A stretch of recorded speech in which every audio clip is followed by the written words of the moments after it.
नमस्कार मित्रांनो, आपण आपल्या शेतामध्ये पलटी घेत आहोत. हे बघू शकता बगळे आले आता. इकडे पण आहेत मित्रांनो.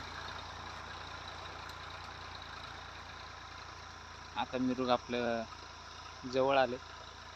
10-15 दिवसावरच आहे आता मिरूग मित्रांनो. आपण पहिले याच्यात वळ्या काढून घेतलं होतं, पलटी करणार नव्हतं, परंतु आता म्हणलं चला पलटी करून घ्या.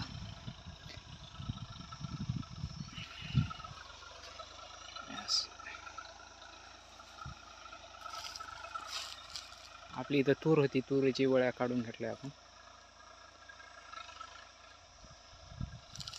उन्हात नांगर मारल्यामुळे ते किडे वगैरे बगळे येचून खातात मित्रांनो. आणि पोसली आळ्यामध्ये पोसमध्ये गेल्यात ते उन्हाच्या टेम्परेचरला मरून जातात मित्रांनो.